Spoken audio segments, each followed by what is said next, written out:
କେବେ ଭାବିଛନ୍ତି କି ଆମ ଚାରିପାଖେ ହେଉଥିବା ସବୁ ପରିବର୍ତ୍ତନ ପଛରେ ଗୋଟେ ଭାଷା ଲୁଚି ରହିଛି? ହଁ, ଆଉ ସେଇଟା ହେଉଛି ରସାୟନ ବିଜ୍ଞାନର ଭାଷା।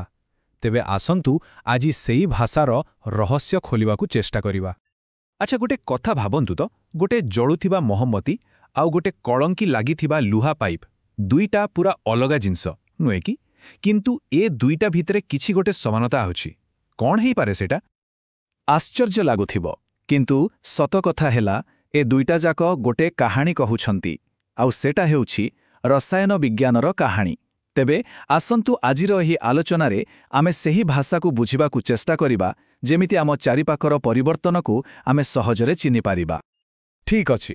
ତେବେ କୌଣସି ଭାଷା ଶିଖିବାର ପ୍ରଥମ ପାହାଚ କ'ଣ? ତାକୁ ଚିହ୍ନିବା, ଠିକ୍ ନା? ତେବେ ଚାଲନ୍ତୁ ଆଗ ଦେଖିବା ଗୋଟେ ରାସାୟନିକ ପରିବର୍ତ୍ତନ ହେଉଛି ବୋଲି ଆମେ ଜାଣିବା କେମିତି। ଦେଖନ୍ତୁ, ପରିବର୍ତ୍ତନ ମୁଖ୍ୟତଃ ଦୁଇ ପ୍ରକାରର। ଗୋଟେ ହେଲା ଭୌତିକ ପରିବର୍ତ୍ତନ, ମାନେ ବାସ୍ ଖାଲି ବେଶ ବଦଳିଯାଏ, ଜିନିଷଟା ସେଇଆ ହିଁ ଥାଏ। ଯେମିତି ବରଫ ତରଳି ପାଣି ହେବା, ପାଣି ତ ପାଣି ହିଁ ରହିଲା, ଖାଲି କଠିନରୁ ତରଳ ହେଇଗଲା। କିନ୍ତୁ ରାସାୟନିକ ପରିବର୍ତ୍ତନରେ ପୁରା ଜିନିଷଟା ହିଁ ବଦଳିଯାଏ। ଯେମିତି କାଗଜକୁ ଜଳେଇ ଦେଲେ ସେ ପାଉଁଶ ହେଇଯାଏ, ଆଉ ସେ ପାଉଁଶରୁ କ'ଣ ପୁଣି କାଗଜ ଫେରି ପାଇବା? ନା। ତେବେ ଗୋଟେ ରାସାୟନିକ ପ୍ରତିକ୍ରିୟା ହେଉଛି ବୋଲି ଆମକୁ କେମିତି ଇସାରା ମିଳିବ? ଏଥିପାଇଁ ମୁଖ୍ୟତଃ 5ଟା ସଂକେତ ଅଛି। ହୁଏତ ଜିନିଷର ରଙ୍ଗ ବଦଳିଯିବ, ନହେଲେ ତାପମାତ୍ରା କମ୍ ବେଶୀ ହେବ, କିମ୍ବା କିଛି ଗ୍ୟାସ୍ ବାହାରିପାରେ, କିମ୍ବା ଗୋଟେ କଠିନ ପଦାର୍ଥ ହଠାତ୍ ତରଳ ଭିତର ତିଆରି ହୋଇଯାଇପାରେ, ଯାହାକୁ ଆମେ ଅବକ୍ଷେକ କହୁ। ଏଗୁଡ଼ିକ ହିଁ ହେଉଛି ସେହି ସୂତ୍ର ଯାହା ଆମକୁ କହିଥାଏ ଯେ କିଛି ଗୋଟେ ନୂଆ ଘଟୁଛି। ହଉ, ତେବେ ଆମେ ପରିବର୍ତ୍ତନକୁ ଚିହ୍ନିବା ତ ଶିଖିଗଲେ, କିନ୍ତୁ ଏହି କାହାଣୀକୁ ଆମେ ଲେଖିବା କେମିତି? ଯେମିତି ଆମେ କଥାକୁ ବାକ୍ୟରେ ଲେଖୁ, ଠିକ୍ ସେମିତି ରାସାୟନିକ ପ୍ରତିକ୍ରିୟାକୁ ଲେଖାଯାଏ ରାସାୟନିକ ସମୀକରଣ ମାଧ୍ୟମରେ। ଏଇଟା ବହୁତ ସରଳ। ଦେଖନ୍ତୁ, ଯେଉଁମାନେ ପ୍ରତିକ୍ରିୟା ଆରମ୍ଭ କରନ୍ତି, ମାନେ ଯେଉଁମାନେ ମିଶନ୍ତି, ସେମାନେ ହେଲେ ପ୍ରତିକାରକ, ଆଉ ପ୍ରତିକ୍ରିୟା ସରିବା ପରେ ଯେଉଁ ନୂଆ ଜିନିଷ ତିଆରି ହୁଏ ତାକୁ କୁହାଯାଏ ଉତ୍ପାଦ। ବାସ୍, ପ୍ରତିକାରକରୁ ଉତ୍ପାଦ, ଏତିକି ହିଁ ହେଉଛି ଗୋଟେ ରାସାୟନିକ ସମୀକରଣର ମୂଳ କଥା। ଆଚ୍ଛା, ସବୁ ଭାଷାର ତା ନିଜର କିଛି ବ୍ୟାକରଣ ନିୟମ ଥାଏ, ନୁହେଁ କି? ଠିକ୍ ସେମିତି ରସାୟନ ବିଜ୍ଞାନର ଭାଷାରେ ବି ଗୋଟେ ସୁବର୍ଣ୍ଣ ନିୟମ ଅଛି, ଆଉ ସେଇଟା ହେଲା ସନ୍ତୁଳନ ବା ବାଲାନ୍ସିଂ। ଏ ନିୟମଟା ବହୁତ ମଜାଦାର। ଏହା କହେ ଯେ ବସ୍ତୁତ୍ୱକୁ ନା ତିଆରି କରାଯାଇପାରେ ନା ନଷ୍ଟ କରାଯାଇପାରେ। ମାନେ ଗୋଟେ ରାସାୟନିକ ପ୍ରତିକ୍ରିୟାରେ କୌଣସି ନୂଆ ପରମାଣୁ ତିଆରି ହୁଏନି କି କେହି ହଜିଯାଏନି, ସେମାନେ ଖାଲି ନିଜ ନିଜର ଜାଗା ବଦଳାନ୍ତି। ସେଥିପାଇଁ ତ ପ୍ରତିକ୍ରିୟା ଆଗରୁ ଯେତିକି ପରମାଣୁ ଥିଲା, ପରେ ବି ଠିକ୍ ସେତିକି ରହିବା ଦରକାର। ଆଉ ଏହି ହିସାବକୁ ବରାବର କରିବାକୁ ହିଁ କୁହାଯାଏ ସମୀକରଣ ସନ୍ତୁଳନ। ଆଉ ଏ ସନ୍ତୁଳନ କରିବା ପାଇଁ 3ଟା ସହଜ ଷ୍ଟେପ୍ ଅଛି। ଫର୍ଷ୍ଟ, ଦେଖନ୍ତୁ କୋଉ ମୌଳିକ ଅଛନ୍ତି। ସେକେଣ୍ଡ, ତୀର ଚିହ୍ନର ବାଁ ପଟେ ଆଉ ଡାହାଣ ପଟେ ସବୁ ମୌଳିକର କେତେଟା ଲେଖାଏଁ ପରମାଣୁ ଅଛି ଗଣି ଦିଅନ୍ତୁ।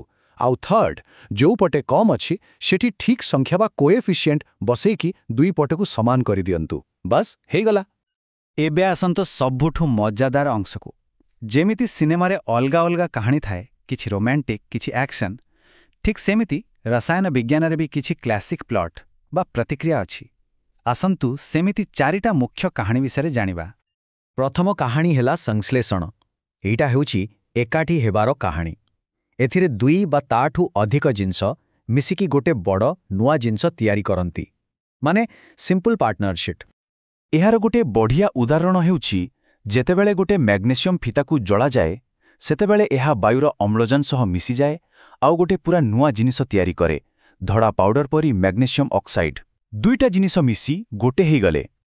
ଆମର ଦ୍ୱିତୀୟ କାହାଣୀ ହେଲା ବିଘଟନ, ଯାହାକି ସଂଶ୍ଳେଷଣର ଠିକ୍ ଉଲ୍ଟା।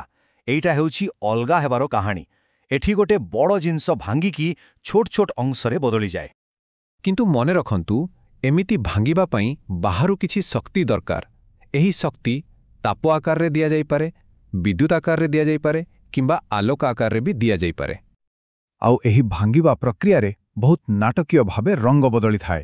ଯେମିତି ଦେଖନ୍ତୁ, ସବୁଜ ରଙ୍ଗର ଫେରସ୍ ସଲଫେଟ୍ ଗରମ କଲେ ଲାଲ ବାଦାମୀ ରଙ୍ଗର ହେଇଯାଏ, ଆଉ ରଙ୍ଗହୀନ ଲେଡ୍ ନାଇଟ୍ରେଟ୍ରୁ ବାହାରେ ହଳଦିଆ କଠିନ ପଦାର୍ଥ ଆଉ ବାଦାମୀ ରଙ୍ଗର ଗ୍ୟାସ୍। ଏହି ରଙ୍ଗ ବଦଳିବା ହିଁ ପ୍ରମାଣ ଯେ କିଛି ରାସାୟନିକ ପରିବର୍ତ୍ତନ ହେଉଛି।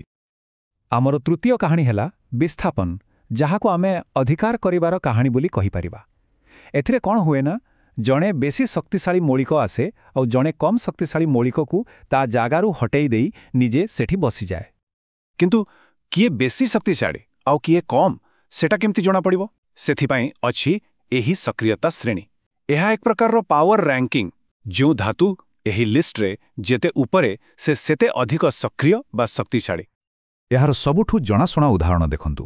ଗୋଟେ ନୀଳ ରଙ୍ଗର କପର ସଲଫେଟ୍ ଦ୍ରବଣରେ ଯଦି ଆମେ ଗୋଟେ ଲୁହା କଣ୍ଟା ପକାଇବା, ତେବେ କିଛି ସମୟ ପରେ ଦ୍ରବଣର ରଙ୍ଗ ଧୀରେ ଧୀରେ ସବୁଜ ହୋଇଯିବ। କାହିଁକି? କାରଣ ଲୁହା ତମ୍ବାଠାରୁ ବେଶୀ ସକ୍ରିୟ, ତେଣୁ ସେ ତମ୍ବାକୁ ତା ଜାଗାରୁ ହଟେଇଦେଲା। ଆଉ ଆମର ଶେଷ ତଥା ଚତୁର୍ଥ କାହାଣୀ ହେଲା ଦ୍ୱୈତ ବିସ୍ଥାପନ। ଏଇଟା ହେଉଛି ସାଥୀ ଅଦଳବଦଳର କାହାଣୀ।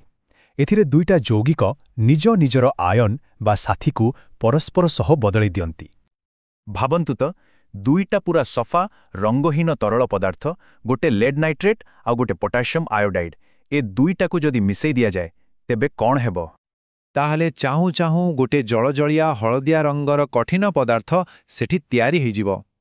ଏହି ଯାଦୁ ଭଳି ଦେଖାଯାଉଥିବା ଜିନିଷକୁ ହିଁ କୁହାଯାଏ ଅବକ୍ଷେପ, ଆଉ ଏଇଟା ହିଁ ଦ୍ୱୈତ ବିସ୍ଥାପନ ପ୍ରତିକ୍ରିୟାର ଖାସ୍ ପରିଚୟ। ହେଲେ ଏସବୁ କାହାଣୀ ଆଉ ନିୟମ କ'ଣ? ଖାଲି ଲାବୋରେଟୋରୀ ଭିତରେ ସୀମିତ? ଆଦୌ ନୁହେଁ। ଏଗୁଡ଼ିକ ଆମ ଦୈନନ୍ଦିନ ଜୀବନରେ ସବୁବେଳେ ଘଟୁଛି। ଆମେ ଯେଉଁ ସିମେଣ୍ଟ ବ୍ୟବହାର କରୁ ସେଟା ବି ବିଘଟନ ପ୍ରତିକ୍ରିୟାର ଫଳ।